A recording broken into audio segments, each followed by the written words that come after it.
Señores, muy buenos días. Bienvenidos a un nuevo webcast de la Cámara de Comercio Peruano-Chilena y la Cámara Chileno-Peruana de Comercio. El día de hoy vamos a conversar sobre los aspectos relevantes para la declaración de precios de transferencia del ejercicio 2022. Estando ya muy cerca de la presentación de la declaración jurada de precios de transferencia, es importante que todas las personas, especialmente las que forman parte de una empresa que realiza transacciones con partes vinculadas, tengan conocimiento sobre lo que significa este concepto y su importancia en el mercado. Es por eso que la Cámara de Comercio Peruano-Chilena ha coorganizado este taller junto a la Cámara Chileno-Peruana de Comercio y a TGS Sarrio y Asociados. Esta mañana quiero darle la palabra al señor Juan Pablo Glasinovich, gerente general de la Cámara Chileno-Peruana de Comercio, para que nos dé un saludo de bienvenida. Buenos días, Juan Pablo. Buenos días, Marcela. Buenos días a todos quienes nos escuchen y nos ven desde Perú y Chile. Agradecer a nuestros expositores de TGS esta oportunidad, considerando la importancia y la relación cada vez más estrecha que existe en los negocios en nuestros países y el conocimiento que hay que tener justamente para operar de mejor manera, evitar problemas, optimizar resultados. Así que en esa línea agradecemos el aporte de los socios, digamos, de ambas cámaras, en este caso TGS, para ilustrarnos al respecto. Así que muchas gracias a todos y vamos a escucharlos atentamente. Gracias, Marcela. Eso sí, nosotros como hemos recibido en junio, va a tener que ser junio para nosotros. Muchas gracias, Juan Pablo. Así que un micrófono abierto. Pero continuemos. Quiero presentarles esta mañana a nuestra empresa asociada, TGS Sarrio y Asociados en Perú y TGS CIC Canesa en Chile. TGS es una de las organizaciones líderes en firmas de contabilidad y consultoría con propiedad y administración independientes. Las firmas prestan servicios de auditoría, impuestos y consultoría especializada a empresas del sector privado y entidades de interés público. El expositor que tendremos el día de hoy es el señor Joseph Dujmovic, quien es Transfer Pricing Manager para Perú y Chile. El señor Dujmovic es economista con estudios de especialización en precios de transferencia y finanzas corporativas, con más de 12 años de experiencia brindando servicios de consultoría a empresas multinacionales de los diferentes sectores y países como Chile, Colombia, Costa Rica y Argentina, Uruguay, Panamá y Perú, entre otros temas de precios de transferencia. A su vez, queremos presentarles a quien va a ser el moderador el día de hoy, el señor Hernán Vázquez, quien es Tax and Legal Director para Perú y Chile.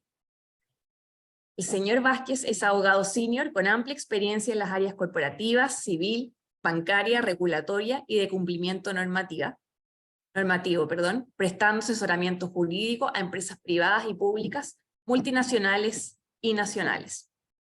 Damos la bienvenida entonces a los señores Joseph Dujmovic y Hernán Vázquez. Muchas gracias por estar hoy con nosotros. Muchas gracias, Marcela. Muchas gracias, Juan Pablo. A todos los asistentes, gracias por su participación el día de hoy. Nuevamente agradecerles a ambas cámaras, a la Cámara Peruano-Chilena y a la Cámara Chileno-Peruana, por esta oportunidad de justamente tocar un tema tan importante para ambos países, ¿no? Lo que es precios de transferencia. En ese sentido, sin más preámbulo, pasamos por favor justamente, antes de entrar al tema de lleno, a un video donde vamos a ver qué es TGS, qué somos nosotros a nivel global y qué damos de servicios. Por favor, adelante.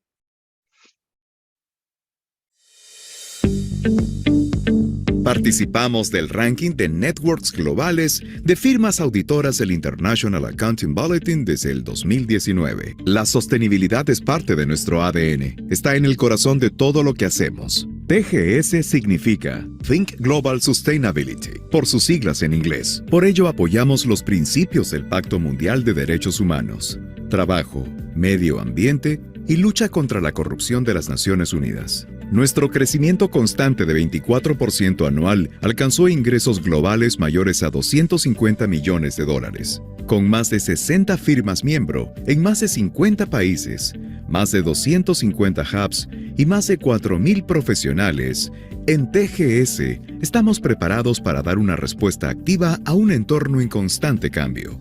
El equipo multidisciplinario de las Américas está en constante crecimiento, con el objetivo de acompañar a los clientes con metodologías y procesos de primer nivel internacional. El equipo de TGS tiene una visión especializada en las necesidades locales y regionales de los clientes. Es el socio correcto para brindar soluciones más precisas. La calidad de nuestros servicios de auditoría, tributación, consultoría legal, asesoría empresarial y outsourcing es asegurada por el uso de tecnología de vanguardia, incorporada a nuestros servicios de ciberseguridad, transformación digital y automatización, y a los controles de calidad regionales y globales en los que participamos cada año. Las firmas en las Américas ofrecemos soluciones locales de calidad a problemas globales, a más de 1.000 clientes en los principales países y nuestro compromiso a largo plazo con el desarrollo empresarial sostenible en la región.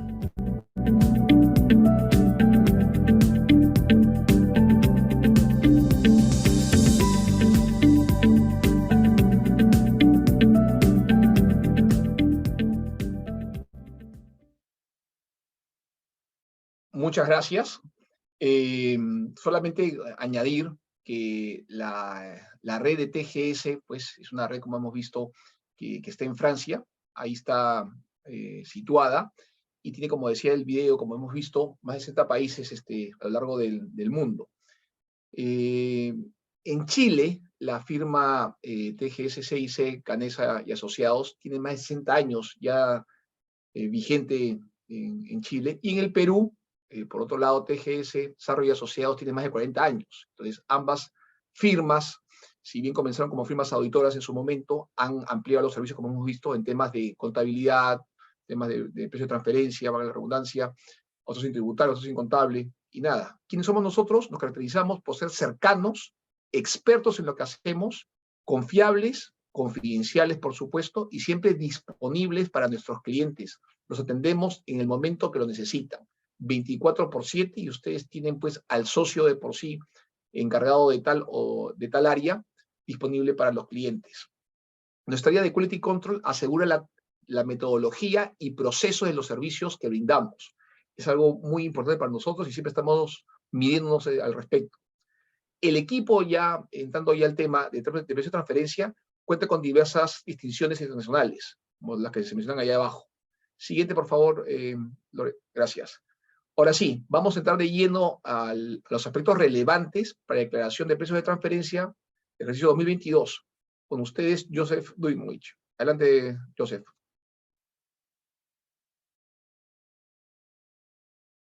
Gracias, Hernán. Bueno, buenos días con todos. Yo soy Joseph Duimovich, soy gerente de precio de transferencia en Perú y Chile para TGS.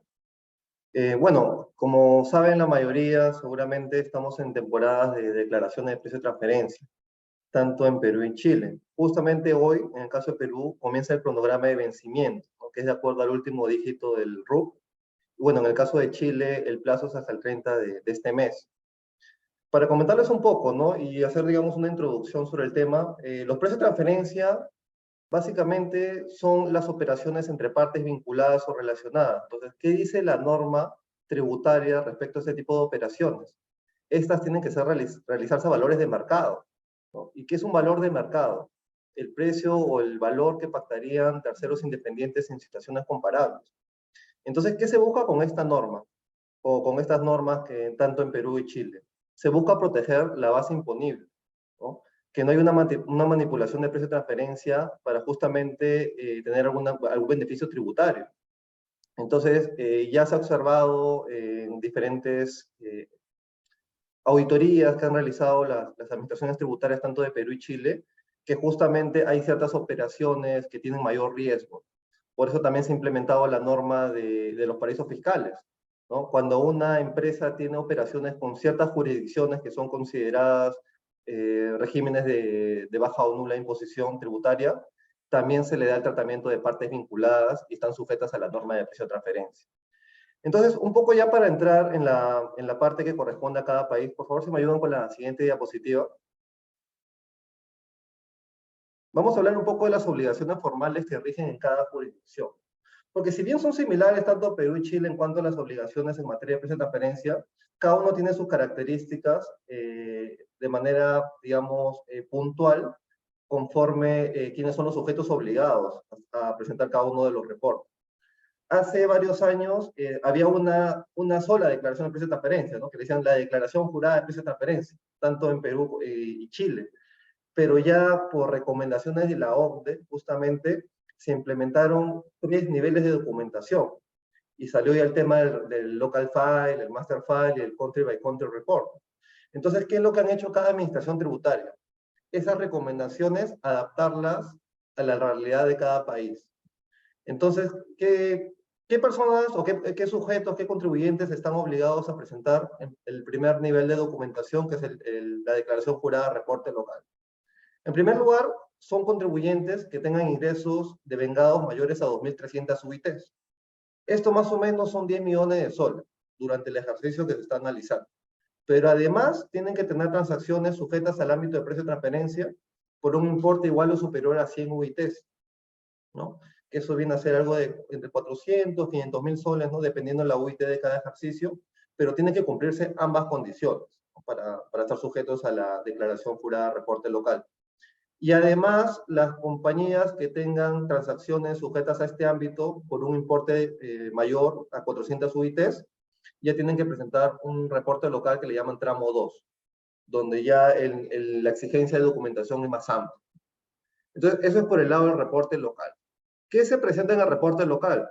Básicamente es la valoración de las operaciones con partes vinculadas o con paraísos fiscales, donde se tiene que determinar si justamente cumplen con esta norma y no originan un perjuicio fiscal. Entonces, en un reporte local, en un local file, se va a dar todo el procedimiento desde el análisis funcional de la compañía, el análisis de las transacciones sujetas al régimen y la aplicación de la metodología, ¿no? Entonces, cuando se aplica la metodología, se analice el precio, el margen o un valor, se tiene que concluir si ese valor está dentro de los rangos de mercado. Y finalmente indicar si hay un perjuicio para el fin. Entonces, eso es en resumen lo que se tiene que presentar en un reporte local. Ya para eso detrás hay una serie de formas o recomendaciones o un proceso para determinar cuál es el mejor método que tiene que ser aplicado para cada tipo de transacción que se ha registrado entre las partes vinculadas. ¿Ok?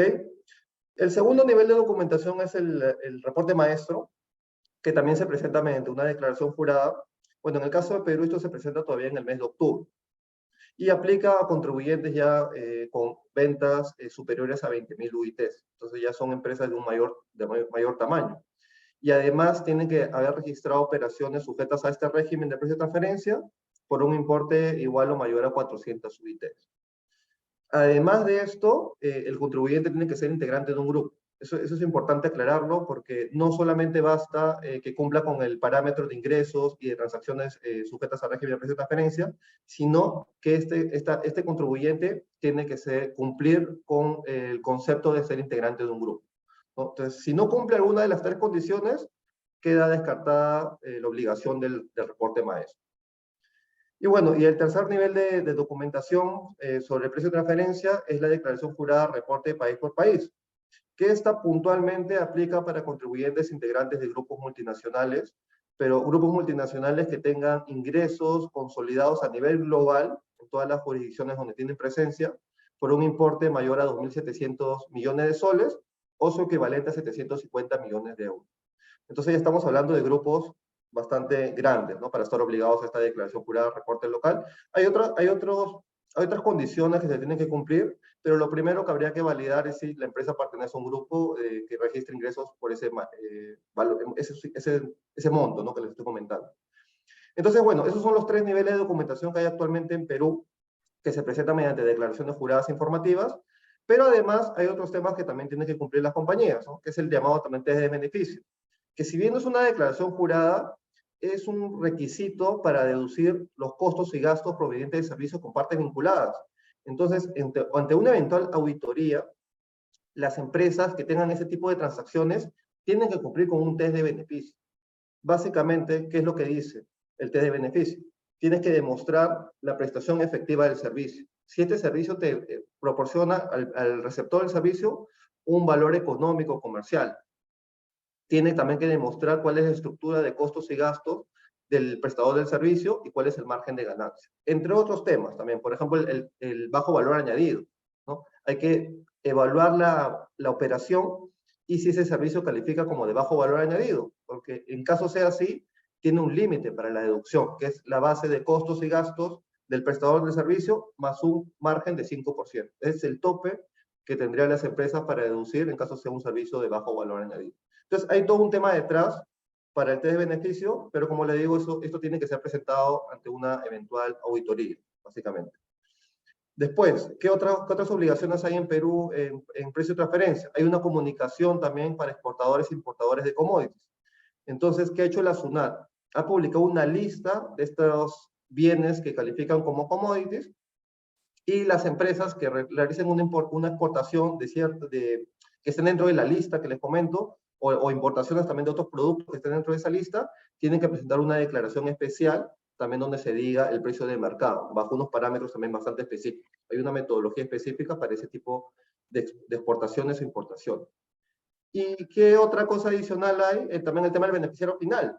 Si bien no es específicamente un tema de precio de transferencia, sí tiene tiene que ver mucho en la parte de que se declaran a las personas naturales que están detrás de las compañías, que justamente se benefician de las utilidades o de todo, digamos, el funcionamiento de una compañía. Entonces, para eso también hay una serie de metodologías o procedimientos para justamente llegar a estas personas naturales que ejercen el control o la posesión de una compañía. Entonces, también esa es una declaración que, bueno, se ha estado presentando gradualmente. Se ha comenzado por los PRICOS en el 2019 y gradualmente se ha ido ampliando el universo de personas que tienen que declarar eso. Justamente ahora también en este mes de junio también hay una presentación para ciertos contribuyentes respecto al beneficiario final. Joseph, ahí si puedes, antes de pasar a la siguiente diapositiva, como hay público tanto de ambos países como también de otros países de la región, de repente puedes dolarizar estos rangos, más o menos indicarnos a todos cuánto van los rangos en dólares para que la gente pueda tener una mejor visión de ellos, estos tramos. Sí, bueno, aproximadamente, a ver, si hablamos en reporte local, como les hablaba de 10 millones de soles, un aproximado de 3 millones de dólares al año. Correcto. Es una empresa ya que tiene ingresos anuales de 3 millones a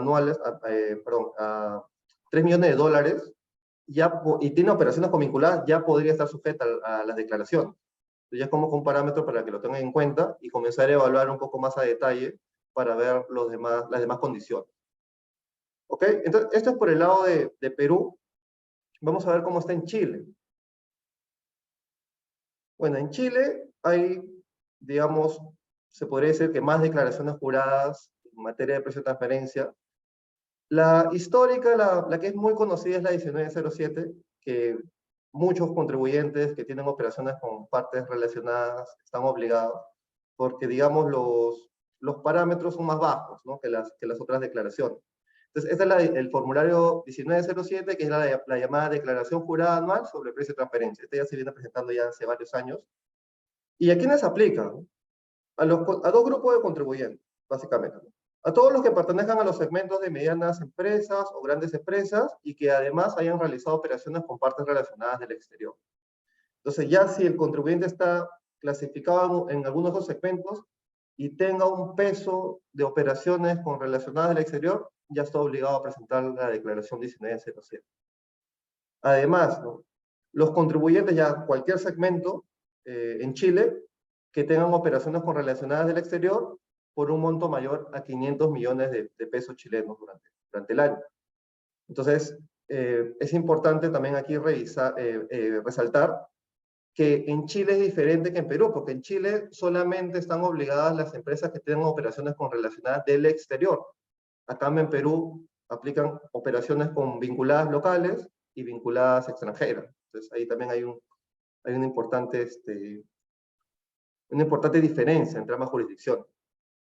¿Y qué otras declaraciones hay ahora? Bueno, se implementó también la 1913, ya hace varios años, que es la que ven a la derecha, que es la Declaración Jurada Anual de Caracterización Tributaria Global, que es como un cuestionario, en realidad. Ahí tampoco no es, digamos, no hay que hacer un análisis, no hay un tema metodológico, por ahí algunos datos contables que sí se tendrán que mencionar, pero es más que todo un cuestionario.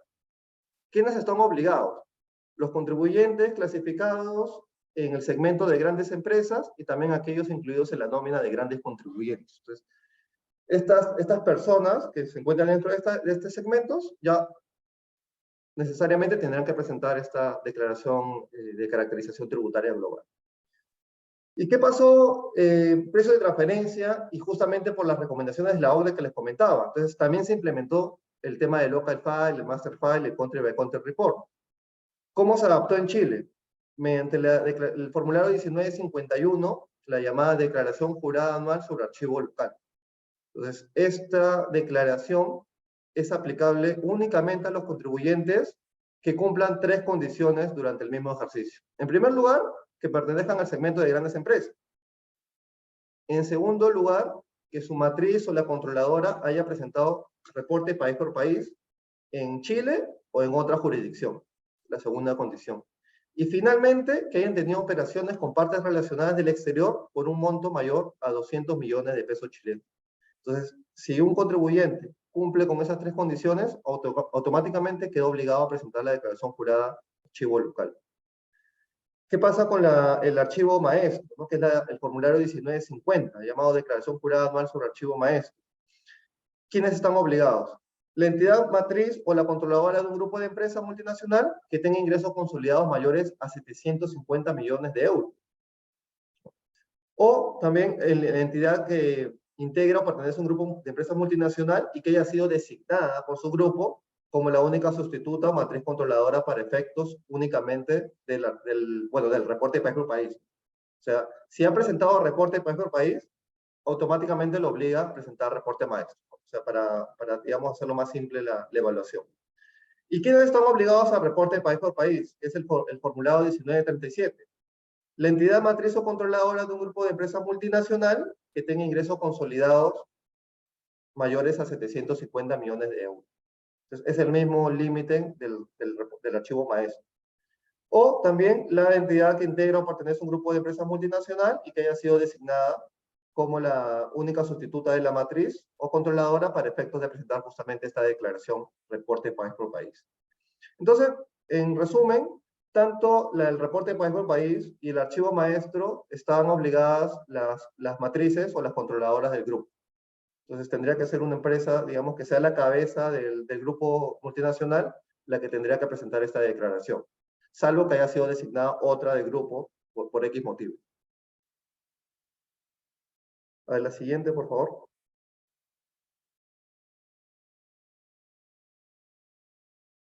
Ok. Joseph, disculpa, de repente antes de entrar a las tendencias, a todos los invitamos, por favor, a que vayan escribiendo sus preguntas en el chat, de modo tal que al final de la exposición de Joseph vamos a responderlas. Adelante, por favor. Ok, un poco las tendencias en fiscalización. ¿Qué está pasando en la región respecto a las operaciones que tienen mayor contingencia a ser revisadas o discutidas por la administración tributaria? A ver, tanto la SUNAT como el Servicio de Impuestos Internos han identificado ciertas transacciones que tienen un mayor riesgo de erosionar la base gravable y pueden contribuir al traslado de beneficios. ¿Qué se ha visto? Justamente también los informes, las auditorías, que también algunas que son públicas, se ha podido observar que justamente hay algunas transacciones que son usadas frecuentemente para reducir la base gravable. Entonces, por ejemplo, ¿no? Los pagos de servicios, los pagos de regalías y alquileres. Entonces, todos estos gastos, como son, digamos, intangibles, tienen mucha susceptibilidad a que no sean reales, ¿no? O sea, que detrás no hay una prestación del servicio. Entonces, por eso, cuando se trata de servicios, y principalmente los gastos, hay cierta documentación adicional que deben de tener las compañías para justamente sustentar su deducibilidad. Por ejemplo, ¿no? Informes de un servicio prestado, ¿no? Informes justamente reportes que sustenten el servicio. También actas también de entrega, del visto bueno, de la prestación del servicio, definir plazos, definir quiénes son las personas que van a prestar el servicio y bajo qué parámetros también. Entonces, hay una serie de documentación adicional que este tipo de transacciones deberían de tener para que no tengan inconvenientes ante una auditoría. ¿Qué pasa también con otro tipo de operaciones? Los pagos de intereses, también por préstamo, también son susceptibles también justamente a que no sean una operación real. Puede ser tal vez un aporte de capital, hay que definir también plazos para el pago del préstamo, hay que definir también cómo se ha dado, qué monedas ha realizado el préstamo, si el préstamo ha sido utilizado para actividades del negocio. Entonces, todo el flujo de que ingresa el dinero a las cuentas de la empresa y cómo ha sido utilizado, ¿no? Para tal vez pagar planillas, para comprar tal vez algún activo, etc. Entonces, eso también tiene que ser sustentado.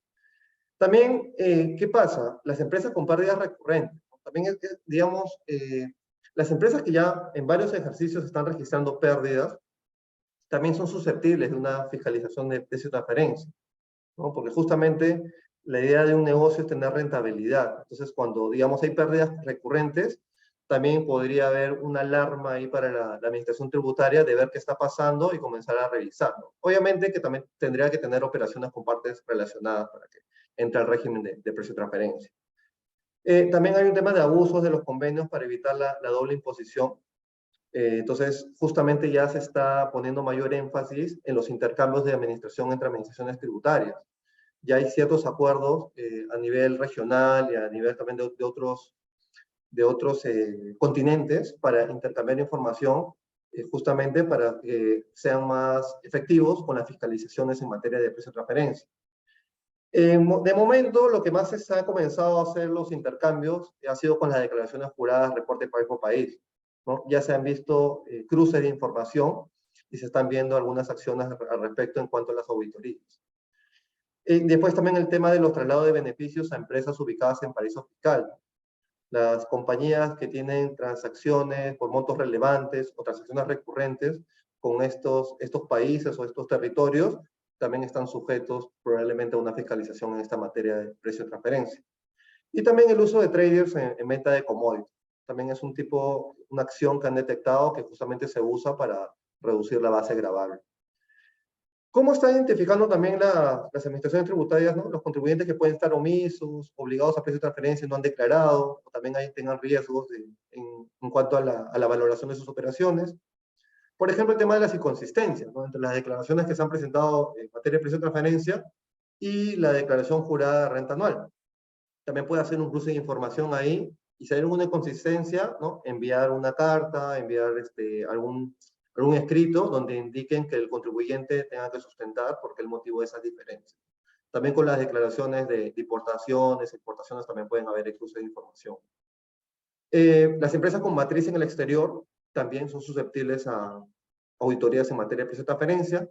Por el tamaño de empresa también. Generalmente las administraciones tributarias históricamente se ha visto que se orientan a las grandes empresas, a las empresas que están en los segmentos grandes, por las corporaciones, en esas, y que tengan además operaciones con parte vinculadas, también se ha visto que están muy sujetas a una fiscalización en esta materia. Hay sectores económicos específicos también, ¿sí? La minería ha sido uno de los sectores que más ha sido fiscalizado en precio de transferencia, justamente por la venta de los commodities, ¿no? Que puede ser oro, cobre, plata, etc.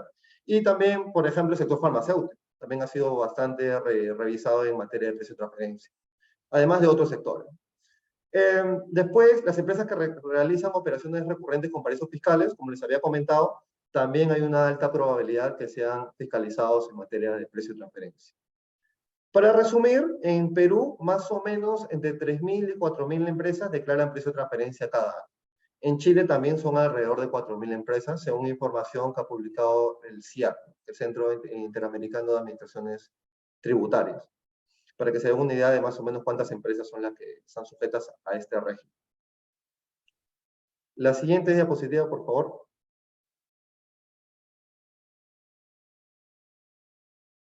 Ok, ¿y cuáles son las multas y sanciones por no presentar o no declarar o no cumplir con las normativas de precio de transferencia? En el caso de Perú, la sanción va alrededor del 0.6% de los ingresos netos del contribuyente. Tiene un límite, el mínimo de 10% de la UIT y el máximo de 25 UITs. Además, la SUNAT tiene la facultad de determinar un ajuste tributario si justamente luego de su evaluación determina que la operación no está a valores de mercado. Puede desconocer el gasto, parte del gasto o la totalidad del gasto, o también indicar que el ingreso es inferior a lo que debería haber registrado el contribuyente. Todo esto para fines tributarios. En el caso de Chile, las sanciones van entre 10 a 50 unidades tributarias. Y también tiene un límite que no excede entre el equivalente del 15% de su capital propio o el 5% de su capital efectivo. Además, si determinan que el contribuyente presentó la declaración maliciosamente falsa, se sanciona con una multa del 50 o al 300% del valor del tributo eludido. Entonces, también las sanciones son bastante rigurosas en esta materia de precio de transferencia. La siguiente, por favor.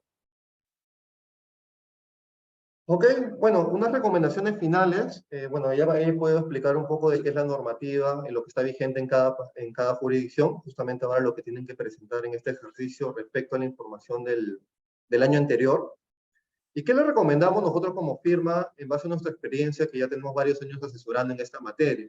En primer lugar, si una compañía tiene operaciones con partes relacionadas, hay que evaluar si está sujeta a alguna de las declaraciones, ¿no? Entonces, es una recomendación saludable cada año revisar si la compañía ha caído dentro de los parámetros para declarar precio de transferencia. Porque nos ha pasado con algunos clientes que años posteriores, han pasado 2, 3 años y no se habían percatado que tenían que haber declarado precio de transferencia.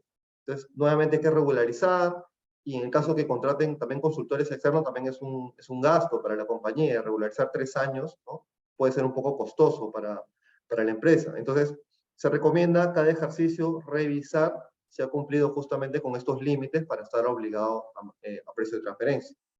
Otra recomendación también importante: hacer una evaluación previa a la declaración jurada de renta anual, si tienes operaciones con partes vinculadas. Porque ¿qué pasa si después de haber declarado renta se revisan los precios de transferencia y la operación no ha caído dentro de los parámetros del mercado? Se tendría que hacer un ajuste, ¿no? Y se tendría que presentar una declaración rectificatoria. Entonces, la idea justamente antes de llegar a ese plazo de declarar, revisar si tus operaciones con partes relacionadas están dentro de los parámetros del mercado, y ya estás tranquilo, ya luego en el mes de junio declaras tu precio de transferencia y ya todo en orden. Entonces, eso serían en resumen las recomendaciones que nosotros les podemos dar como firma consultora en precio de transferencia. Y bueno, nada, quedamos abiertos a cualquier consulta si tienen sobre esta presentación. La siguiente, por favor. Justamente nos habían preguntado en el chat común si vamos a compartir esta presentación luego. Sí, sí se va a hacer. Ya sea la cámara peruano-chilena o la cámara chilena-peruana, seguramente que el día de hoy, o si no, va a más tardar el día de mañana, va a compartir esta presentación. Asimismo, los invitamos a todos, además que sigan con sus preguntas que ahorita vamos a pasar a resolver, a suscribirse aquí, ahí está en la pantalla, y a fin de que reciban nuestro ebook sobre el precio de transferencia, con todo lo que necesitan saber sobre reportes y declaraciones. Ahí está el link, el cual es gratuito, por supuesto. Lo pueden también ustedes utilizar y también compartir con sus demás conocidos. Luego de eso vamos a pasar a las preguntas. La primera que tenemos por interno, que es para ambos países, Joseph, es: si no estoy obligado a declarar precio de transferencia, ¿no tengo el riesgo de ser fiscalizado en dicha materia? Es la primera pregunta. Sí, si hay un riesgo. A ver, ¿qué pasa, no? Una empresa puede no estar obligada a presentar las declaraciones. Como decía, se presentan de manera anual, pero independientemente de eso, puede tener operaciones relevantes con partes vinculadas dentro de su giro de negocio. Entonces, ¿qué pasa en algunos países? Tal vez no cumplen con uno de los parámetros de ingresos totales, pero sí tienen operaciones bastante altas o elevadas con partes vinculadas. Entonces, cuando haya una auditoría, va a saltar el tema de precio y transferencia. Entonces, si la compañía tiene una fiscalización en algún momento, de todas formas va a tener que probar que esas transacciones se han realizado a valores de mercado, justamente bajo las metodologías de precio y transferencia. Entonces, sí, eventualmente hay un riesgo de que en caso tenga una fiscalización, la administración tributaria le pida el estudio de precio de transferencia para sustentar esas transacciones. Tanto para Perú y para Chile. Excelente, excelente. Ahí también en el chat de este webinar hemos colgado el link justamente para recibir el ebook gratuito. La siguiente pregunta, Joseph, es: ¿cómo se elige el método de precios de transferencia para analizar una transacción entre partes vinculadas? ¿Cómo se elige el método, Joseph?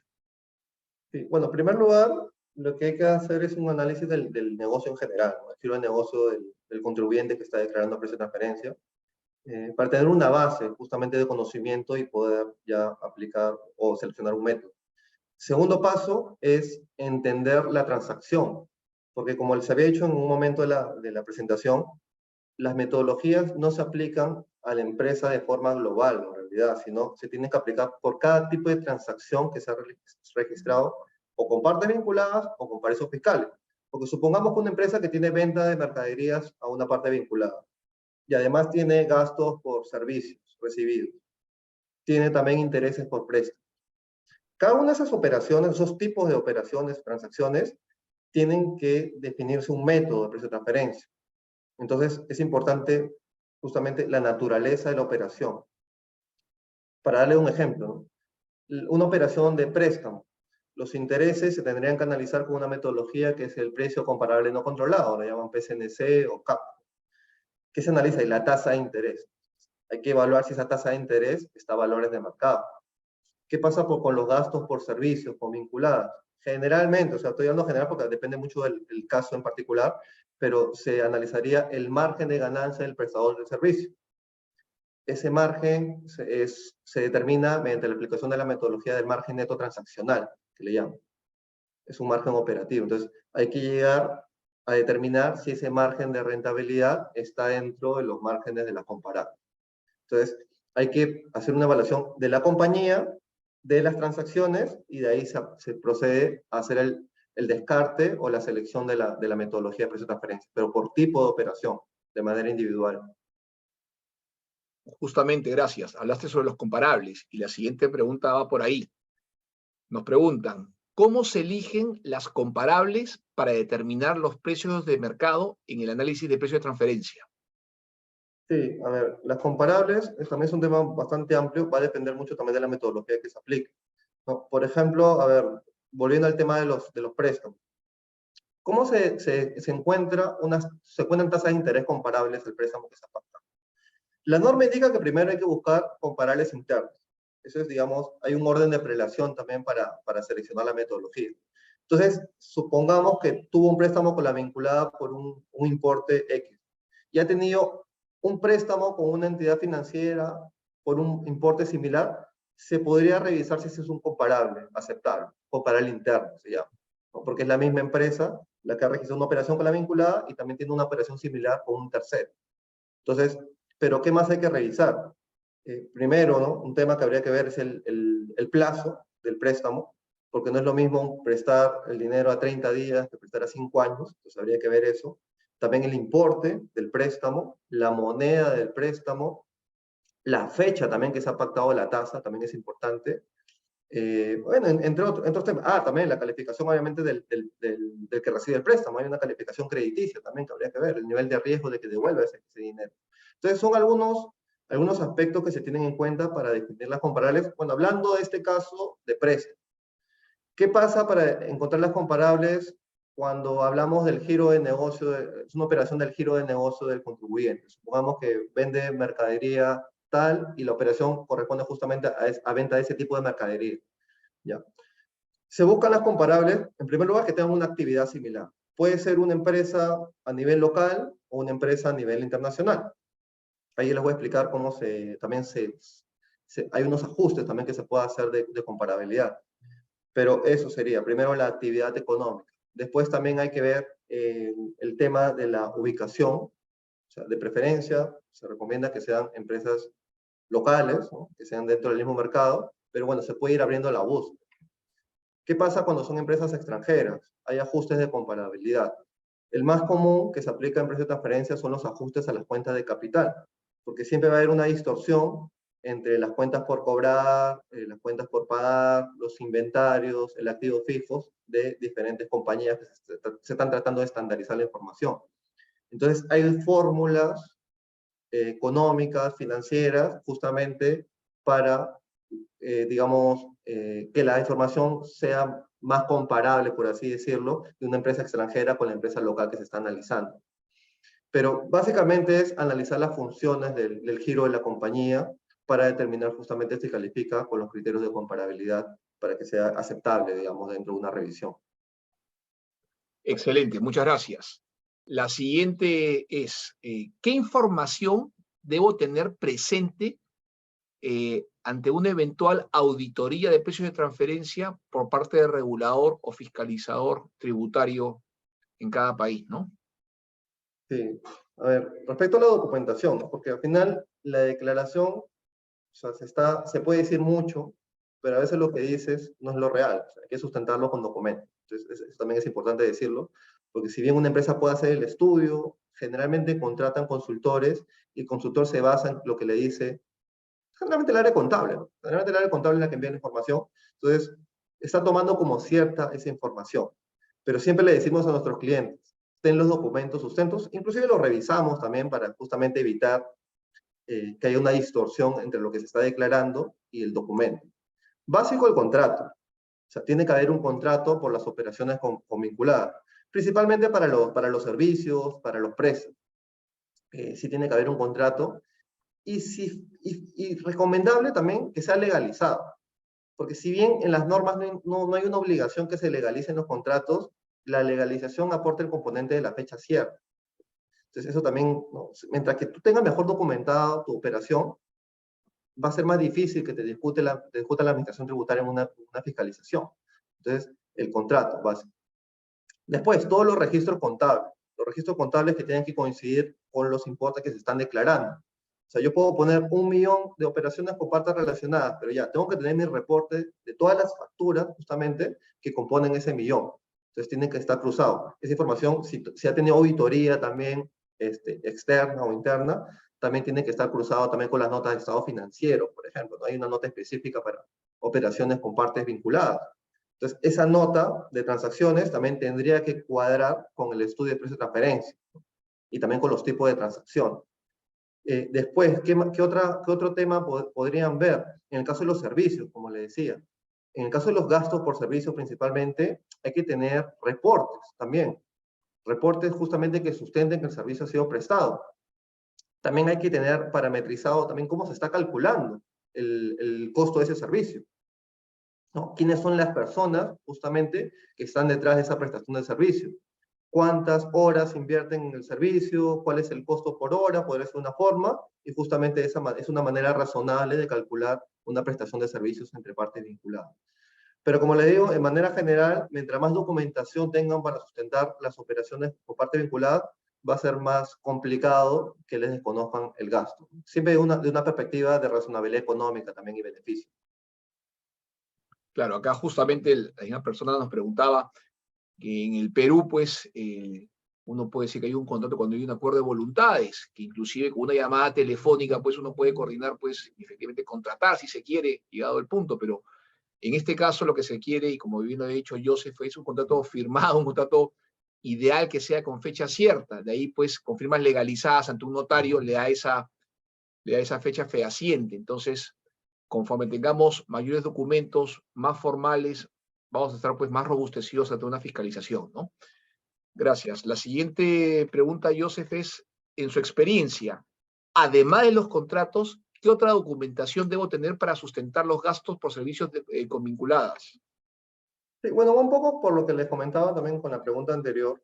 O sea, a ver, un tema que no muchas empresas tienen es la propuesta. O sea, parece de repente hasta un poco ilógico, pero si es mi vinculada, son el mismo dueño a veces inclusive, y tener una propuesta firmada, pero sí, ese tipo de documentación pide la administración tributaria, que tengan una propuesta por el servicio que se ha pactado entre las vinculadas. También un documento que sea el acta del visto bueno, de que justamente se apruebe el servicio, ¿no? Tiene que haber una persona responsable que diga, ya, a ver, se ha prestado este servicio, que da lo que, dentro de la compañía, ¿no?, que está recibiendo el servicio, que da como que el ok de que el servicio se ha prestado justamente bajo los parámetros de la propuesta o del contrato también que se ha pactado. Entonces también es un documento que no muchas empresas lo tienen. Y ahora ya con este tema de las fiscalizaciones, ya en ese tipo de transacciones, que justamente les indicamos que tienen mayor contingencia, ya se está pidiendo esos documentos. O sea, prácticamente ya le están dando el tratamiento como si fueran terceros. Una empresa, cuando contrata un servicio a un tercero, ¿qué documentos le pide? Ya. Más o menos esa puede ser una buena guía para ir elaborando tu documentación con tu vinculada. Porque justamente esos documentos te lo va a pedir también te van a pedir una fiscalización. Correcto. Y estamos acabando con las preguntas. La siguiente es una pregunta práctica, ¿no? ¿Cuánto demora realizar un estudio de precios de transferencia? Seguramente va a depender de cada caso, pero en términos generales, Joseph, y también nos preguntan, ¿este debe realizarse antes o después de realizar la operación con la vinculada? Sí. Bueno, es una pregunta bastante abierta porque mucho va a depender de la cantidad de transacciones que tengan con la vinculada. Supongamos si la empresa solamente tuvo un tipo de transacción con partes vinculadas, solamente, por ejemplo, servicios con vinculada, probablemente se va a aplicar solamente una metodología, digamos, el tiempo de analizar va a ser menor. Pero hay empresas que tienen cantidad de operaciones, tienen servicios, tienen venta de bienes, tienen préstamos, tienen regalías, intangibles, etcétera. Entonces, sí, pues el trabajo va a ser mucho mayor. En promedio, más o menos en la experiencia que he tenido, demora un mes. Un mes bien trabajado, que fluye la información, las coordinaciones, es un plazo, digamos, razonable para hacer un estudio, inclusive la declaración, todos los papeles de trabajo. La segunda pregunta que estaba metida ahí, ¿cuándo se tiene que hacer el estudio? A ver, lo recomendable es hacer el estudio antes de realizar la operación, cosa que tú ya tienes la seguridad de que vas a pactar un precio de mercado. Inclusive ahí se puede discutir, ¿no? Entonces hay un tema de planeamiento detrás que va a ser importante. Porque es diferente cuando ya metiste la factura y después que hagan el análisis de precio de transferencia y dices, no, pero eso no es un valor de mercado, y después qué hacer, ¿no? Nota de crédito, suben el precio, cambian el contrato, ¿no? Etcétera, ¿no? Ya te crea una serie de inconvenientes que no hubiesen pasado si hubieses hecho el estudio previamente. Entonces, sí se recomienda hacer el estudio, la aplicación de la metodología de precio de transferencia antes de realizar la transacción, y parte de ese trabajo que ya se ha realizado va a servir de base justamente para la declaración, que viene más adelante, como lo decía, en caso de Perú, Chile es en junio, después ya que has declarado renta, entonces, pero ya tienes parte del trabajo hecho, porque ya se ha hecho el análisis metodológico antes que se realice la operación. Muchas gracias.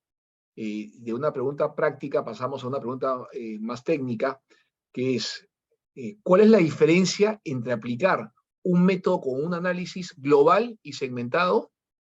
Sí, así es la pregunta. ¿Y qué riesgos conlleva utilizar uno o el otro, entre un análisis global y segmentado? Claro, a ver, en primer lugar hay que ser claros que las normas de ambos países indican que se recomienda aplicar un análisis segmentado o individual, también como le llaman, lo que les decían, una metodología por cada tipo de transacción. Ese es el escenario ideal, pero en muchas ocasiones no se puede hacer. Por X motivos, algunas empresas no pueden segmentar la operación, sea tal vez porque la vinculada extranjera no le da información, podría pasar eso, o por otros motivos. Entonces, lo que tiene que haber en el estudio, en el análisis metodológico de precio de transferencia, es una explicación de por qué no se pudo hacer el análisis segmentado.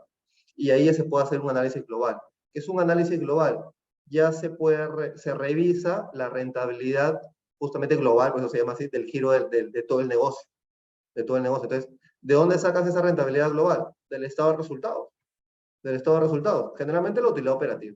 Entonces, esa utilidad operativa, ese margen, podría ser un margen operativo sobre ventas, un margen operativo sobre costos y gastos, es el que se va a comparar justamente con otras empresas que se seleccionan.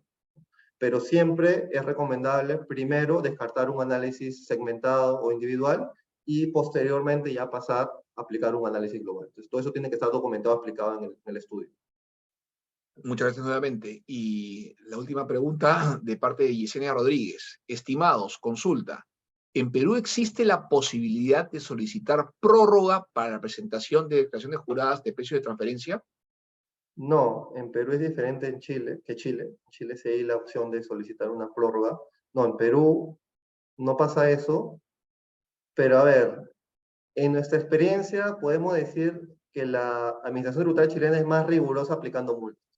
Eso sí nos queda clarísimo, que hemos visto varios casos con personas que han venido y no declaré y me multaron, cosa que no pasa mucho en Perú. En Perú, digamos, el plazo es un poco más, o sea, la multa aplicaría recién cuando te notifica la administración, la SUNAT. Y demora un tiempo en notificar. Entonces, si tú regularizas dentro de un plazo razonable, no debería de problema, porque igual hay una gradualidad del 100%. Si tú presentas la declaración antes de que haya sido notificado por la SUNAT, la multa es cero. Entonces, hay esa ventaja. Entonces, para que se den cuenta un poco cómo es diferente el accionar en Perú y en Chile respecto a la precio de transferencia. Yo te recomendaría, si no has declarado precio de transferencia, una vez veas la posibilidad de regularizar ese tema, porque ya si te notifican, ahí sí te pueden aplicar la multa. Gracias. Justamente, ahí en pantalla figuran ambas direcciones de correo electrónico. Y nada, con esta última pregunta, nosotros agradecerles nomás a nombre de TGS Desarrollo Asociados en Perú, de TGS CIC Canesa en Chile, por su participación. También nos preguntaban si estábamos enviando el ebook. Efectivamente, acabando este webinar, lo vamos a enviar a los que se han inscrito como Diego Núñez. Sin más preámbulo y nada, ya finalizando, le doy el pase a Lorena y a Juan Pablo, de la Cámara Peruano-Chilena y la Cámara Chilena-Peruana, respectivamente, para dar las palabras finales. Muchas gracias.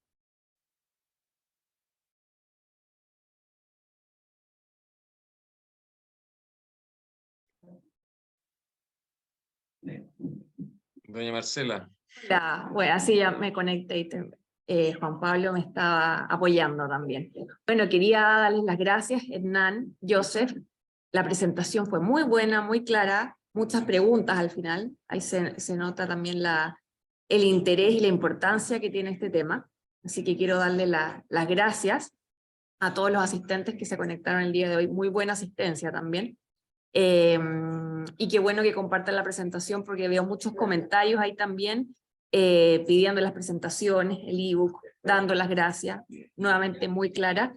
Así que a nombre de toda la Cámara de Comercio Peruano-Chilena, nuestro Consejo Directivo, darle las gracias. Joseph Hernán nuevamente, y le quiero dar la palabra a Juan Pablo también para que nos dé sus comentarios finales. Bueno, muchas gracias. Efectivamente, un tema, sobre todo para los que somos legos en la materia, se ve como complicado, pero felicitar la exposición por su claridad y como en todos estos temas, digamos, más vale prevenir que lamentar, así que invitarlos a todos a realmente tratar de asimilar esto y anticiparse para no sufrir los rigores, digamos, de la administración tributaria respectiva. Así que esa sería como la invitación y muchas gracias por compartir su experticia. Gracias también a ambas cámaras y un gusto. En cualquier momento nos volvemos a ver. Muchas gracias. Hasta luego. Gracias, Joseph Hernán. Juan Pablo, un saludo a la distancia, ya nos veremos. Que estén muy Buen bien. resto de día, adiós. Saludos. Buen día a todos. Gracias.